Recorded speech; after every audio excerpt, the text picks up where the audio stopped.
The wine glass slipped from my fingers, shattering across the marble floor of Laurent's, sending crimson droplets across my new heels like blood-spatter. David's laugh cut through the private dining room, sharp and cruel as the broken crystal at my feet.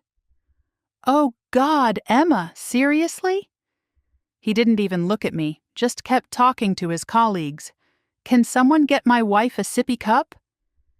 The waiter rushed over with a cloth, his eyes full of pity I didn't want to see. I forced myself to smile and ordered another bottle for our table of 14 David's parents, his MBA classmates, and a few of his professors from Wharton sat around the massive table, all celebrating his graduation with highest honors. My name is Emma Richardson, and I'm 36 years old. For the past 4 years, I've worked as a teacher while my husband David pursued his business degree at the University of Pennsylvania. I'm the one who kept our home running, paid the bills with my salary, and listened to him talk about market strategies and corporate finance every single night while I graded papers until midnight. Tonight was supposed to celebrate us both, the sacrifices we'd made together.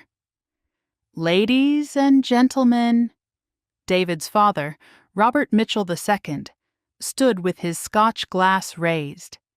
His silver hair gleamed under the chandelier as he surveyed the table with those calculating eyes that had judged me lacking since the day I met his son. "I want to propose a toast to my brilliant son, David." Everyone lifted their glasses. I raised mine, watching the light catch the ruby liquid like a bad omen. "David has accomplished something truly extraordinary," Robert continued, his corporate executive voice filling the room. "Despite the burden of being married during his MBA program, he's graduated top of his class. He's already received multiple offers from Fortune 500 companies, including a position at Goldman Sachs, starting at $200,000 a year." My stomach dropped. This was the first I'd heard of any job offers. David hadn't mentioned Goldman Sachs once. Now, I know some people thought it was foolish for David to stay married during business school. Robert's eyes found mine across the table, especially to someone without an advanced degree. But sometimes our mistakes teach us the most valuable lessons. The table went silent. David's mother, Catherine, pressed her napkin to her lips to hide what I knew was a smile. His classmates, Brandon, Ashley, and Jordan, suddenly became fascinated with their entrees. "Dad," David said, but he was grinning. "I'm simply saying, son, that now you'll have the resources to make better decisions. A man of your caliber needs a partner who matches his ambitions." The heat rose in my chest, that familiar burn of humiliation I'd learned to swallow over the past 4 years. But I kept quiet. Speaking up at these dinners only made things worse. "Actually," David said, standing with his own glass, "I'd like to say something too." My heart sank. I knew that tone. "I want to thank everyone who supported me through this journey, my parents who invested in my future, my professors, especially Professor Chen, who pushed me to exceed even my own expectations." He nodded at an elegant woman in her 50s, sitting at the end of the table, Dr. Victoria Chen, I realized, his strategic management professor and apparently his mentor at Goldman Sachs. And of course, my wife Emma. He turned to me with that practiced smile he used in presentations. "Everyone, meet my wife. No MBA, no real career trajectory, just coasting along on her teacher's salary while waiting for me to support her properly." The table erupted in nervous laughter. Ashley actually choked on her wine. Brandon covered his mouth with his napkin, his shoulders shaking. Even the sommelier, who was opening another bottle nearby, paused to stare. "David," I said quietly. "What? I'm just being honest, honey. You've been so supportive, so patient. Most women would feel threatened having a husband who's more educated and successful, but not you. You're content to stay in your lane." More laughter. Professor Chen was watching me with obvious amusement, like I was a case study in poor life choices. "You know what's funny?" David continued, really enjoying himself now. Emma thinks she's going to benefit from all my hard work, like we're some kind of team. But I've got news for you, sweetheart. The days of me being held back by mediocrity are over. The entire restaurant had gone quiet. Other diners were craning their necks to watch. The humiliation was complete, total, suffocating. I stood slowly, my chair scraping against the hardwood. Every eye in the room was on me. David was still smiling, waiting for me to slink away like a scolded child. Instead, I picked up my wine glass and held it high. You know what, David? You're absolutely right. This is definitely going to be a night to remember. I looked around the table, making eye contact with each person who had laughed. I want everyone here to remember this moment. Remember what you heard tonight. Remember who said what. David's smile faltered because this is the last time any of you will make me the joke. I drained my wine in one swallow and set the glass down gently. Enjoy your celebration, everyone. You've earned it. I walked out of Laurent's with my head high and my spine straight. Behind me, I could hear the confused buzz of conversation starting up. Let them wonder. Let them talk. They'd understand soon enough. This is Revenge Stories with Michelle, a home for quiet courage and true endings. If you feel my words, please like this video, subscribe to the channel, and tell me in the comments where you're watching from. Your voice matters here. Your story matters too. The rain came down hard as I walked through downtown Philadelphia, soaking through my dress. I didn't care. My face was burning, but the cold water felt good against my skin. 4 years. 4 damn years I'd supported that man.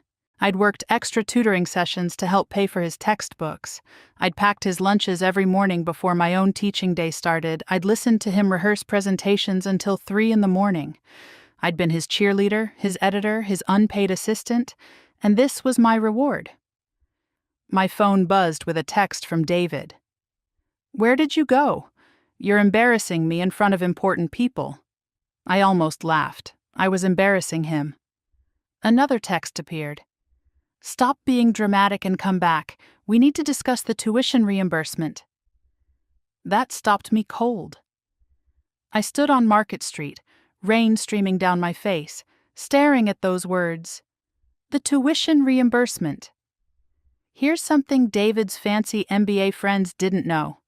His parents had cut him off financially after his first year, claiming they wanted him to learn financial responsibility. Since then, I'd been covering his tuition through a program at my school. Every semester, I'd take on extra classes and tutoring to generate the $15,000 needed. The final payment, the one that would actually release his diploma and official transcripts to Goldman Sachs, was due next week. $15,000 sitting in our joint savings account, waiting to be transferred to Penn. I pulled out my phone and opened our banking app. With a few quick taps, I transferred the money from our joint account into my personal account that I'd kept from before our marriage. Then I removed David's access to our shared credit cards and notified the bank to freeze any joint accounts. If he wanted independence so badly, he could have it. My phone started ringing immediately. David's name flashed across the screen. I let it go to voicemail, then listened to his message. "Emma, what the hell? Everyone's asking where you went. You're making me look bad in front of Professor Chen and the Goldman Sachs recruiters.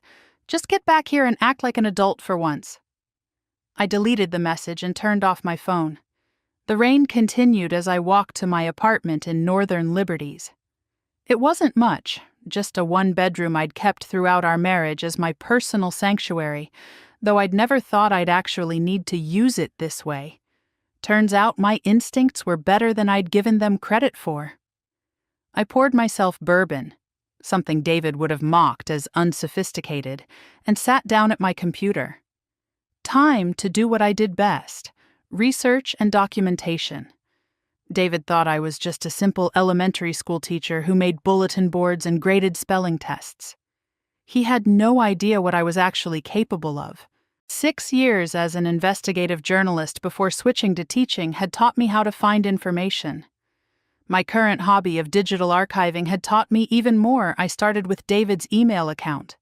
We'd shared passwords for everything during our marriage for transparency, he'd said. Funny how that transparency only went one way. It took me about 15 minutes to find what I needed. Email after email between David and Professor Victoria Chen, dating back 10 months. At first, they discussed coursework and career strategy, but by the 4th month, everything had changed. I can't stop thinking about yesterday in your office. My wife doesn't challenge me intellectually the way you do. I've never met anyone who understands my ambitions like you do. I kept reading, my anger crystallizing into something cold and sharp. They'd been planning this for months. The Goldman Sachs position at her recommendation, the apartment in Rittenhouse Square his parents had supposedly bought for him, even tonight's public humiliation. It was all designed to push me out cleanly. The final email, sent just that morning, made everything crystal clear. Tonight's the night. Victoria. After dinner, I'm making it clear to Emma that our marriage is finished. My parents are already prepared with the divorce attorney. They never approved of her anyway. By next week, I'll be officially single and we can be together openly. I can't wait to start our life together in New York. I leaned back in my chair and finished my bourbon. So that was the plan. David would humiliate me publicly, serve divorce papers, and walk away with his MBA, his prestigious job, and his professor girlfriend. There was just one problem with their plan. I picked up my phone and called Penn's bursar office. Hello, this is Emma Richardson. I need to cancel a tuition payment scheduled for next week, my husband, David Mitchell's final semester. I'm sorry, ma'am, but according to our records, you're not authorized to make changes to Mr. Mitchell's account. Actually, I'm the one who's been making all the payments for the past 3 years. Check your records. Every payment has come from my personal bank account through my school's tuition assistance program. There was a pause while the clerk looked it up. You're correct, Mrs. Richardson. I see your name on all payments since fall semester 2 years ago. What would you like to do? Cancel the automatic payment and put a note on the account that any future payments require my written authorization. Done. Is there anything else? Yes. What happens if the final tuition payment isn't received by the deadline? The student's diploma and official transcripts are held until the balance is paid in full. For someone starting a position that requires verification of degree completion, that could be problematic. How problematic? Most major employers, especially financial institutions, require official transcripts before the start date. Without them, job offers can be rescinded. Good to know. Thank you for your help. I hung up and poured another bourbon. David wanted to play games? Fine, I'd show him what a real strategist looked like. My phone had been buzzing nonstop for 2 hours. 23 missed calls from David, 15 from his mother, and even 4 from Professor Chen herself. I ignored them all. Instead, I opened my laptop and got to work. The pounding on my door started at 6:30 in the morning. I'd been up all night, but I wasn't tired. I was running on pure clarity and justified anger. Emma, open this door right now. David's voice was ragged with panic. We need to talk immediately. I took my time making coffee, showering, and getting dressed for my teaching day. Let him wait. Let him pound. My neighbors knew what kind of person he really was. They'd heard him yelling at me plenty of times before. When I finally opened the door, David looked terrible. His expensive suit was wrinkled, his perfectly styled hair was a mess, and he was still wearing his shoes from last night. Professor Chen was standing behind him, looking uncomfortable in her evening wear. What the hell is wrong with you? David pushed past me into my apartment. Do you have any idea what you've done? Good morning to you too, darling Professor Chen. I nodded politely at his girlfriend. Coffee! Don't you dare act casual. David spun around, his face red. The university called this morning. They said my tuition payment was canceled. My diploma is being held until the balance is paid. That's unfortunate, I said, pouring myself a cup. Have you tried calling your parents? I'm sure they'd be happy to help their brilliant son. You know they already spent their budget on my apartment and my car. The $15,000 was supposed to come from you. Was it? I don't remember agreeing to that. I sat down at my kitchen table and opened my laptop. In fact, I don't remember agreeing to finance your entire degree. Funny how memory works. Professor Chen cleared her throat. Emma, I think there's been a misunderstanding. David tells me you two are having marital difficulties, but surely you don't want to sabotage his career over a personal dispute. I looked up at her with genuine curiosity. I'm sorry, who are you exactly? I don't believe we've been properly introduced. Her face flushed. I'm Victoria Chen. I was David's professor, and now I'm his mentor at Goldman Sachs. Ah, yes, his mentor. How long have you two been working together? David and Victoria exchanged a quick glance, amateur mistake. Since he started his internship last summer, Victoria said carefully. Interesting. And when did you offer him the Goldman Sachs position? Another glance. Just recently. I turned my laptop around so they could see the screen. It displayed David's email inbox with dozens of messages from Victoria clearly visible. According to these emails, you offered him the position back in February. You've also been having an affair with my husband for 10 months. I scrolled down to show them the more explicit messages. Would you like me to read some of these aloud? They're quite detailed about your plans. David went white. How did you access my email? You gave me the password, remember? For transparency. I closed the laptop. Now let's discuss what happens next. You can't blackmail us, Victoria said, but her voice shook. Blackmail? Who mentioned blackmail? I'm simply exercising my right to control my own finances. I stood and walked over to David. He actually stepped back, as if I might hit him, as if I'd ever been the violent one.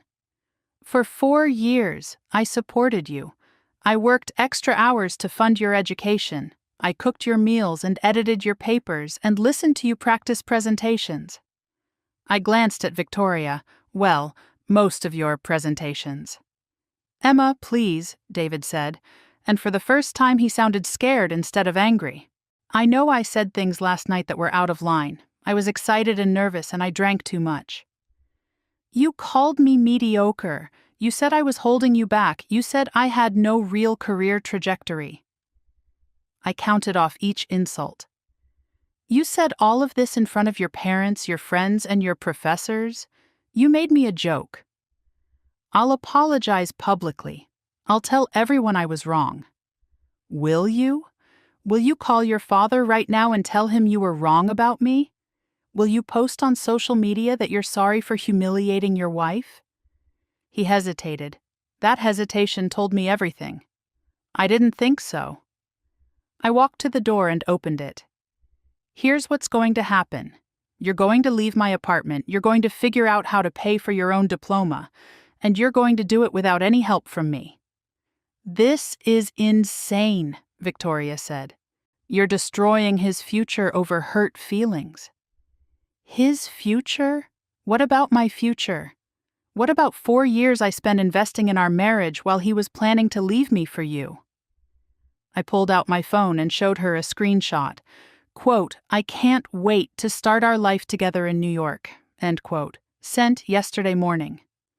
Victoria's face went pale. She hadn't realized I had documented everything. Get out, I said quietly. Both of you, and don't come back.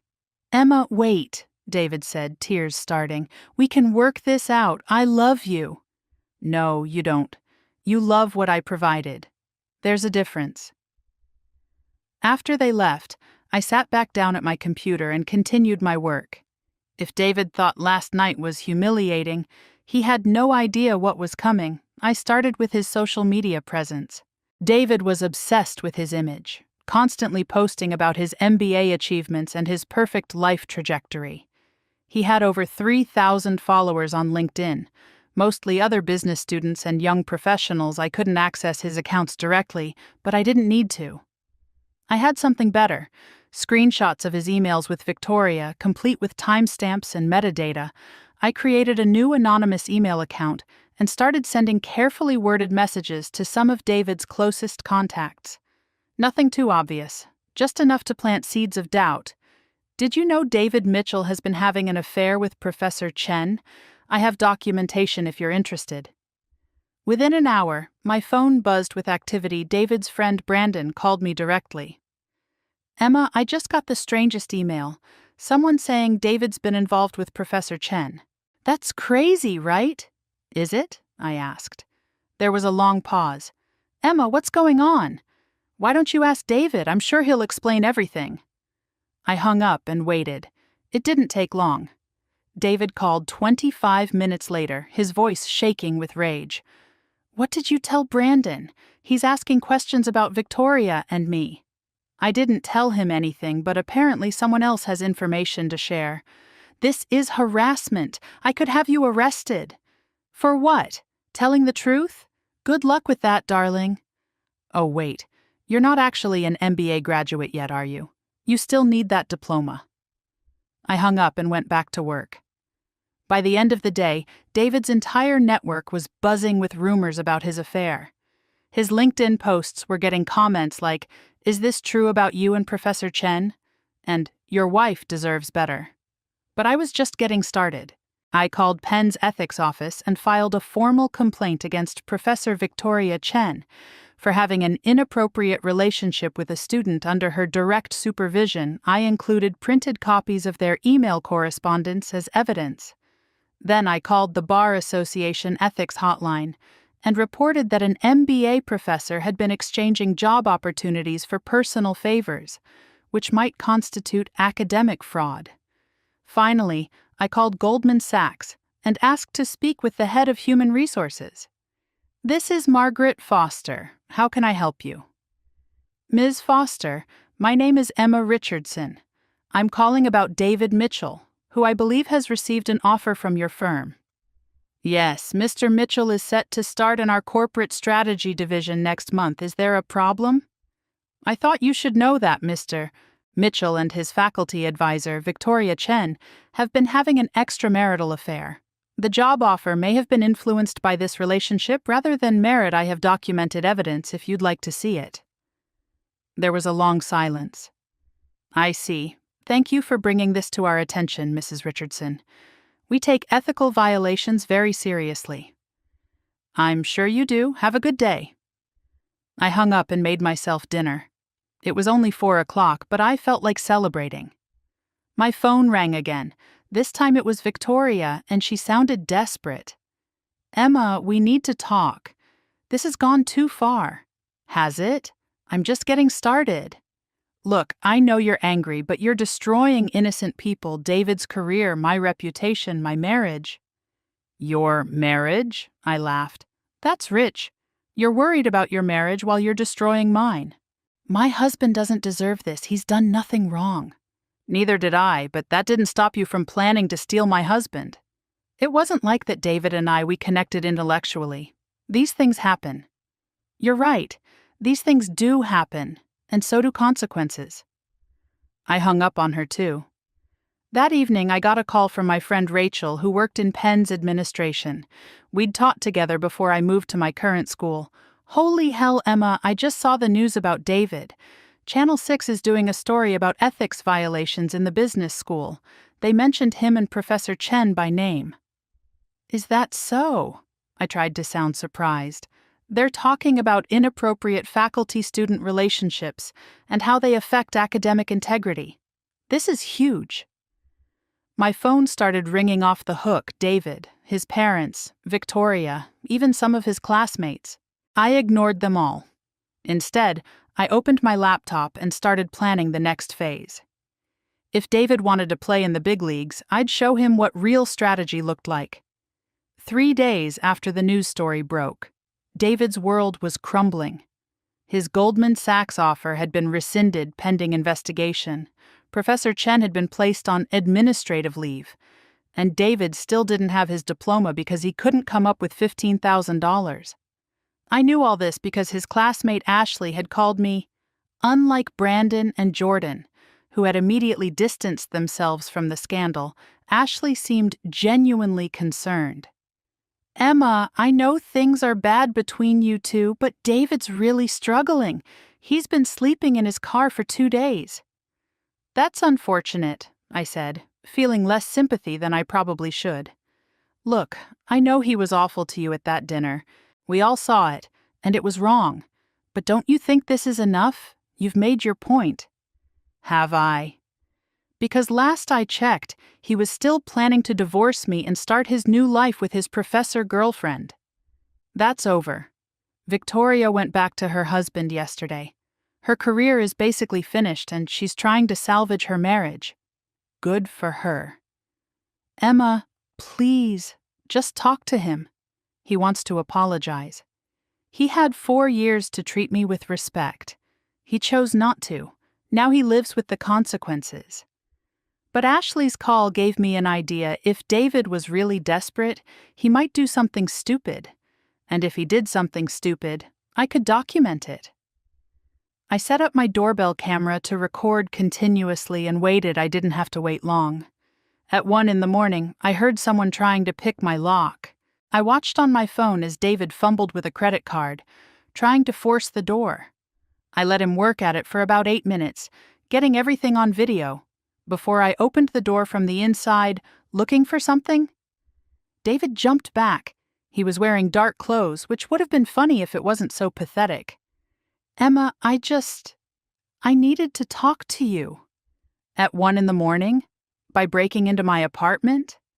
I wasn't breaking in. I thought the door was unlocked. I held up my phone, showing him the video I'd just recorded. "Want to try that again?" His face crumpled. "Please, Emma, I need those financial documents. The bank won't give me a loan without proof of income, and all our tax returns are in your name. So ask me for them." "I tried. You won't return my calls." "That's because I have nothing to say to you." He pushed past me into the apartment, and I let him. This was going to be documented.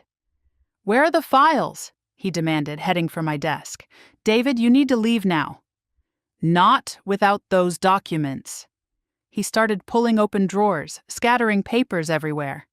"I have a right to our financial records." "Actually, you don't. We're not divorced yet, but we're legally separated, and this is my apartment, not ours." He ignored me and kept searching, getting more frantic. "I know you have them somewhere. The tax returns, the bank statements, the investment accounts." "What investment accounts?" He froze. "Nothing, I just meant our savings." But I'd caught the slip. David thought I had money hidden somewhere. He thought this was all about money. "David, look at me." He turned around, his hair a mess, his eyes wild. "This isn't about money, this is about respect. This is about 4 years of marriage where you treated me like I was beneath you. This is about you humiliating me in public because you thought I was too weak to fight back." "I'm sorry. I told you I'm sorry." "No, you're not. You're sorry you got caught. You're sorry your plan didn't work. But you're not sorry for what you did to me." He started crying then, ugly sobs that shook his whole frame. "Please, Emma, I'll do anything. Just help me get my diploma." "Anything?" He nodded eagerly. "Call your father right now. Tell him you were wrong about me. Tell him I was a good wife and you threw it away for an affair." His face went white. "I can't do that." "Why not?" "He'll cut me off completely. He's already furious about the scandal." "So you'll apologize to me in private, but you won't defend me to your family. You'll beg me for money, but you won't admit you were wrong. It's not that simple." "It's exactly that simple." I walked to the door and opened it. "Get out, David, and don't come back. Next time you try to break in, I'm calling the police." He left, but not before grabbing a handful of papers from my desk. I let him take them. They were old utility bills and junk mail, but the fact that he'd stolen from me was now on video. The next morning, I called my lawyer and filed for a restraining order. By noon, David had been served with papers ordering him to stay at least 300 feet away from me and my apartment. That afternoon, I got a call from Victoria Chen. "We need to meet," she said. "No, we don't." Yes, we do. There are things you don't understand about this situation. Enlighten me. Not over the phone. Meet me at the reading terminal market in an hour. Why would I do that? Because if you don't, I'm going to make your life very difficult. Now that was interesting. Are you threatening me, Professor? I'm offering you a chance to end this before it gets worse for everyone. Worse for who? For everyone involved. I thought about it. Fine, 1 hour. But this better be worth my time. The market was crowded with lunchtime shoppers and tourists. I spotted Victoria immediately, sitting at a table in the corner looking like she hadn't slept in days. Her usually perfect appearance was disheveled, dark circles under her eyes. I bought a coffee and sat down across from her. "You look terrible," I said. "Thanks to you." She leaned forward, her voice low and angry. "Do you have any idea what you've done? My husband has filed for divorce. The university is conducting a formal investigation. I'll probably lose my tenure." "Good. And David's career is ruined before it even started. He'll never work in finance now." "Also good. You're destroying innocent people out of spite." I laughed. "Innocent? You've been having an affair with my husband for 10 months. You helped him plan to humiliate me and leave me. How exactly are you innocent? What David and I have is real. We love each other." "Then you should have waited until he was divorced to act on it." "It's not that simple. These things develop gradually." "But you didn't fight very hard, did you?" She was quiet, staring at her untouched coffee. "What do you want?" "What do you mean?" "To make this stop. What do you want? Money? A public apology? What?" "I want you to understand something, Victoria. This isn't a negotiation. This isn't something you can fix with money or deals. You and David made choices. Now you live with the consequences. Be reasonable. We're all adults here." "Are we? Because adults don't have affairs with married students. Adults don't help plan elaborate schemes to humiliate someone's spouse. Adults take responsibility." I stood to leave, but Victoria grabbed my wrist. "Sit down. We're not finished." "Yes, we are." I said sit down. Her grip tightened. Victoria Chen was a soft academic who probably hadn't been in a physical confrontation since high school. I, on the other hand, had grown up with 3 older brothers and had taken self-defense classes for 6 years. The difference in our capabilities was significant. I looked down at her hand on my wrist, then back at her face. "Let go of me." Something in my voice must have registered because she released me immediately. "This isn't over," she said. "Yes, it is." I walked out of the market and headed back to my car, but as I was unlocking the door, I noticed Victoria following me at a distance. Fine. If she wanted to play games, I could play games. I led her on a 20-minute walk through Old City, doubling back, cutting through buildings, taking random turns. By the time I was done, Victoria was breathing hard and looking frustrated. Finally, I ducked into an office building lobby and took the elevator to the 12th floor. Victoria followed, but when the doors opened, I was waiting. "What do you think you're doing?" I asked. "I want to know where you live, where you work, everything about you." "Why?" "Because you're not going to destroy my life without consequences." I stepped closer and she backed against the elevator wall. "Victoria, let me explain something. I know where you live. I know where you work. I know your husband's name, your department head's name, your social security number. I know about your research grant irregularities and the plagiarism complaint from 2 years ago that was quietly buried." Her face went white. "How do you know about that?" "Because I'm very good at research. It's what I did before teaching. So if you're thinking about threatening me or my job or my family, you should know I have enough information on you to end your career 10 times over." "You're bluffing." I pulled out my phone and showed her a photo of an official university document about the plagiarism investigation. "Am I?" The elevator doors opened and Victoria stumbled out, her face pale and sweaty. "Stay away from me, Victoria. Stay away from my apartment, my school, and my friends. Because if I see you again, I'm going to assume you're a threat, and I'm going to respond accordingly." The doors closed and I rode back down to the lobby, feeling lighter than I had in days. The divorce papers arrived on a Thursday afternoon. Delivered by a process server who looked uncomfortable, I signed for them with a smile and a $10 tip. David was asking for half of everything: the apartment, my car, my retirement account from teaching, even my future pension. He was also asking for alimony, claiming he'd sacrificed his earning potential to maintain our marriage. The irony was breathtaking. I called my lawyer, a fierce woman named Patricia Okonkwo, who specialized in protecting women's assets. "They're asking for a lot," she said after reviewing the papers. "But given the evidence you've provided about the affair, we should be able to fight most of these claims." "I don't want to fight them." "What?" "I want to give him almost everything he's asking for." There was a long pause. "Emma, I don't think you understand. If we agree to these terms, you'll walk away with very little." "That's fine." "It's not fine. You're entitled to protect your assets." "Patricia, trust me, give him what he wants." "Why?" "Because I have a plan." What David didn't know was that I'd been moving money for months, ever since I first suspected something was wrong. The retirement account he was claiming, I'd already rolled most of it into my mother's name legally through a family trust. The investment portfolio he thought existed, it never had. The apartment he wanted half of, it was rented, not owned, and the lease was only in my name. David was about to win a hollow victory, and he didn't even know it. But first I had other business to handle. I drove to Victoria Chen's house in Chestnut Hill, a beautiful Victorian where professors and doctors lived. Her husband, James, was in the front yard raking leaves while their teenage daughter sat on the porch doing homework. I parked across the street and walked over. "Mr. Chen?" He looked up, wariness in his eyes.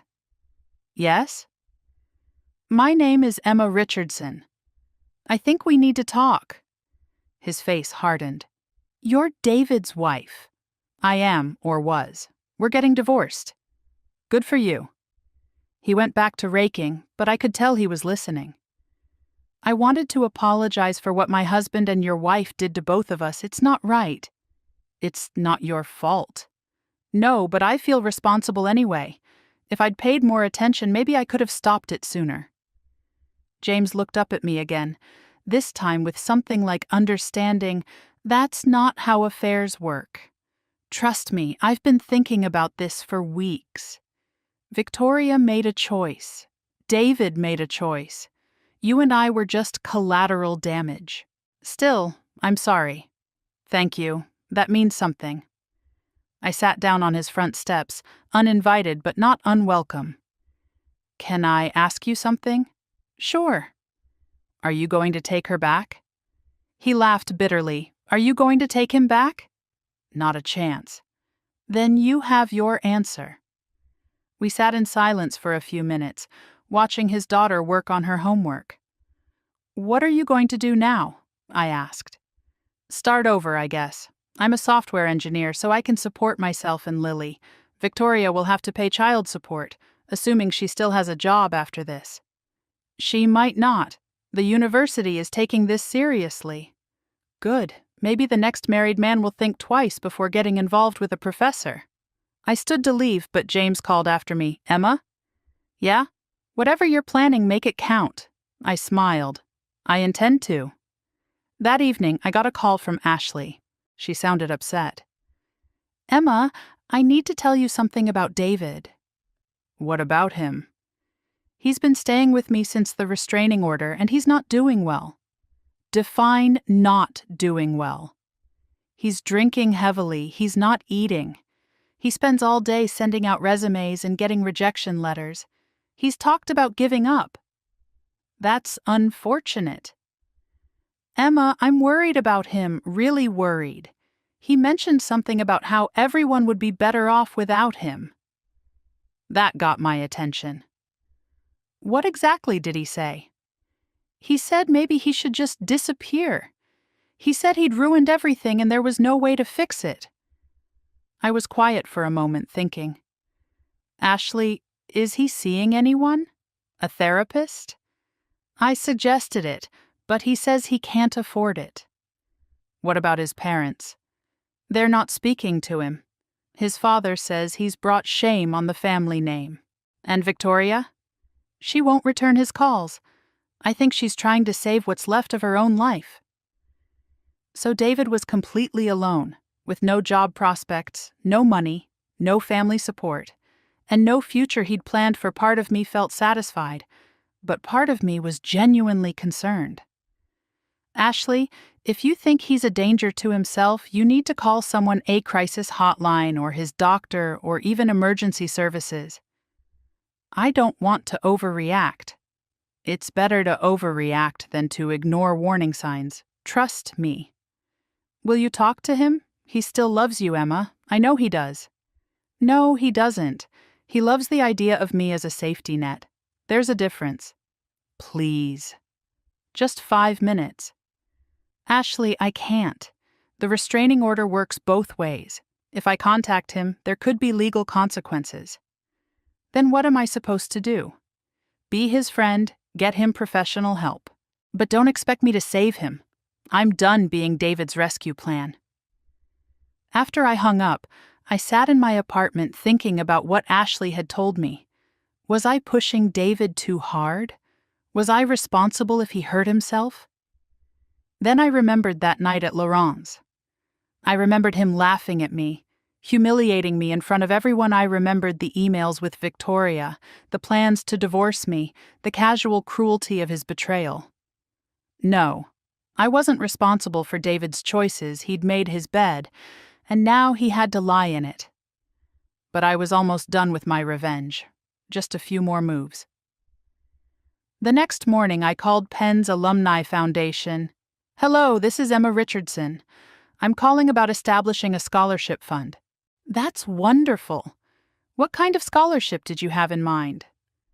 I'd like to donate $30,000 to create a scholarship for MBA students who demonstrate academic excellence and ethical behavior. That's very generous, Mrs. Richardson. What would you like the criteria to be? The recipient must maintain a 3.7 GPA, have no disciplinary actions on their record, and write an essay about the importance of integrity in business leadership. Excellent. And what would you like to name it? The David Mitchell Memorial Scholarship for Ethical Excellence in Business. There was an uncomfortable silence. Memorial? Has Mr. Mitchell passed away? No, but his integrity has. Another pause. I'll need to speak with my supervisor about the naming. Of course, take your time. I hung up and smiled. David would hear about the scholarship eventually, and when he did, he'd understand the message. His name would be associated with ethical behavior he'd never demonstrated, but I still had one more thing to do. That afternoon, I drove to Goldman Sachs's Philadelphia office. The receptionist tried to stop me, but I had an appointment, sort of. I walked into Margaret Foster's office. She looked up from her desk, clearly surprised. Mrs. Richardson, I thought we were speaking by phone. I apologize for the surprise visit, but I have additional information I think you'll want to see. I handed her a folder containing all the emails between David and Victoria, along with a timeline of their affair and documentation of how the job offer had been discussed in personal emails rather than professional channels. What is this? Evidence that your hiring process may have been compromised. The relationship between David Mitchell and Victoria Chen wasn't just personal, it was transactional. She promised him the position in exchange for their relationship. Margaret flipped through the documents, her expression growing darker. Where did you get this? Does it matter? What matters is that it's accurate and verifiable. She closed the folder and looked at me with something like respect. What do you want from me? Nothing. I just thought you should know what kind of people you were dealing with. And Mr. Mitchell? Are you trying to destroy his career permanently? I thought about that. Ms. Foster, David destroyed his own career when he decided to have an affair with his professor and use it to advance himself. I'm just making sure the truth is known. I see. He's brilliant. I'll give him that. But he has no integrity, no loyalty, and no respect for the people who helped him. Do you really want someone like that representing your clients? She was quiet for a long moment, studying my face. No, she said finally, I don't. Then we understand each other. I left her office feeling like I'd won something important. David's reputation in Philadelphia finance was finished, but I still had one more move. That evening I called David's father. Robert, this is Emma. Emma? His voice was cold. I suppose you're calling to gloat. Actually, I'm calling to make an offer. What kind of offer? I'll pay for David's diploma myself, $15,000 transferred directly to Penn. There was a long pause. What's the catch? No catch. I'll pay the money. David gets his diploma and he can start rebuilding. Why would you do that? Because despite everything, I don't want to see him completely destroy himself. That's surprisingly generous. There's just one condition. I knew there was something. You have to call him and apologize for cutting him off. Tell him you were wrong to abandon him when he needed you. Absolutely not. Then he doesn't get the money. Emma, you don't understand. David has brought shame on our family. The scandal has been everywhere. My colleagues are asking questions. Your son made a mistake, a big one, but he's still your son. He's an adult. He made his choices. So did you. You chose your reputation over your child. That's not fair, isn't it? When David was humiliating me at dinner, you laughed. You encouraged him. You made it clear you thought I was beneath your family. But now that he's the one being humiliated, suddenly you care about dignity and respect. Robert was quiet for a long moment. The offer stands for 24 hours, I said. After that, David's on his own. I hung up before he could respond. 22 hours later, my phone rang. It was David, and he was crying. Emma, my dad just called. He apologized for everything. He said he was wrong to cut me off, and he's going to help me get back on track. That's good, David. He said you offered to pay for my diploma. Is that true? It is. Why? After everything I did, why would you help me? I thought about how to answer that. The truth was complicated. Part of me still cared despite everything. Part of me was tired of carrying anger. And part of me knew that the most devastating revenge would be to show him grace he'd never shown me. Because that's what people do when they loved someone, I said finally. He cried harder. I'm so sorry, Emma. I'm so incredibly sorry. I know you are. Is there any chance could we maybe try again? I know I don't deserve it, but no, David, we're done. But that doesn't mean I want to see you fail. I don't understand you. I know that's part of the problem. The next morning, I transferred $15,000 to Penn. David's diploma would be released, and he could start looking for work again. It wouldn't be easy. The scandal had damaged his reputation, but he was smart and determined. He'd find a way. As for Victoria, I heard she'd been quietly asked to resign from the university her husband had filed for divorce and was getting primary custody of their daughter. Her academic career was effectively over. I felt no sympathy whatsoever.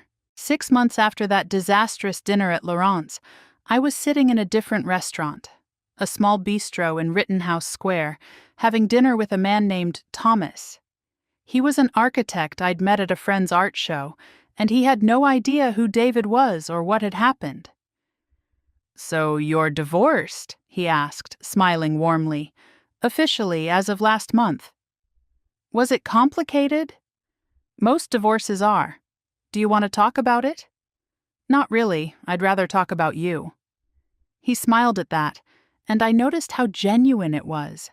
Nothing like David's calculated expressions. We were finishing dessert when my phone buzzed. I almost ignored it, but something made me check it was from Ashley. Turn on Channel 6. David's on the news. I excused myself and stepped outside to call her. What's happening? Just watch. I found a bar nearby and asked them to change the channel. There was David on screen, standing outside a courthouse with microphones in his face. Mr. Mitchell, a reporter was saying, you've filed a defamation lawsuit against your ex-wife, Emma Richardson, claiming she maliciously destroyed your career and reputation. Can you tell us about that? David looked different. Thinner, harder, older. Emma Richardson systematically destroyed my life through lies and manipulation. She spread false information about me and Professor Chen. She sabotaged my education and career opportunities. And when I tried to rebuild, she made sure every door was closed to me. Are you seeking monetary damages? I'm seeking justice. What Emma did was wrong, and she needs to be held accountable.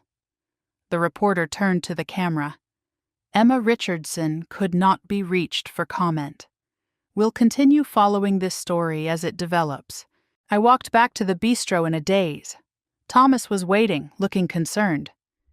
Is everything okay? My ex-husband just sued me for defamation. What? It's complicated. I sat back down and tried to focus, but my mind was racing. David was rewriting history, making himself the victim, claiming I'd lied about everything. It was brilliant and completely dishonest. Do you need to go? Thomas asked. I looked at his kind face and made a decision. No, whatever David's doing now, it's not my problem anymore. But even as I said it, I knew I had one final move to make. The lawsuit was David's biggest mistake yet. Because now in court, with lawyers and judges and public records, the entire truth would come out, every email, every text, every lie he'd told. And this time, I had something David didn't, the complete truth. I called Patricia the next morning. Did you see the news? I saw it. What do you want to do? Fight it, every single claim. And Patricia? Yes? I want to countersue, for emotional distress, for the 4 years I spent supporting him, for everything. This is Revenge Stories with Michelle, a home for quiet courage and true endings. If you feel my words, please like this video, subscribe to the channel, and tell me in the comments where you're watching from. Your voice matters here. Your story matters too. The trial took 8 months to reach court. 8 months of depositions and document requests and legal maneuvering, but when it finally happened, I was ready.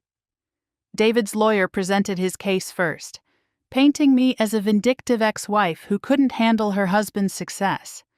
They claimed I'd fabricated evidence and spread lies out of jealousy. Then it was our turn. Patricia methodically presented every email, every text, every piece of documentation. She called witnesses who testified about the affair. She showed bank records proving I'd funded David's education. She demonstrated how David had planned the entire humiliation at Laurent's. By the 3rd day, David's case was falling apart.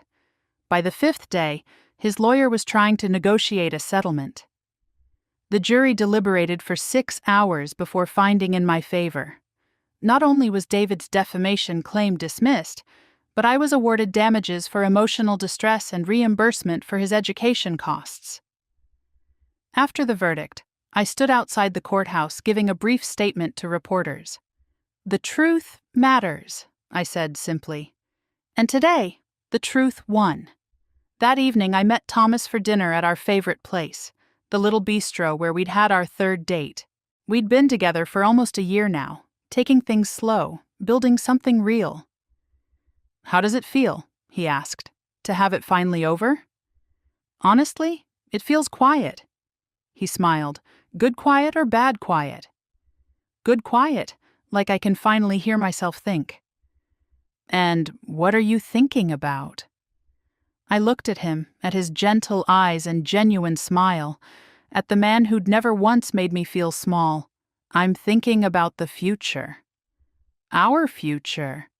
Maybe, I smiled, if you're interested. Emma, I've been interested since the day we met." He reached across the table and took my hand. "You're the strongest person I know. What you went through, how you handled it, it's incredible."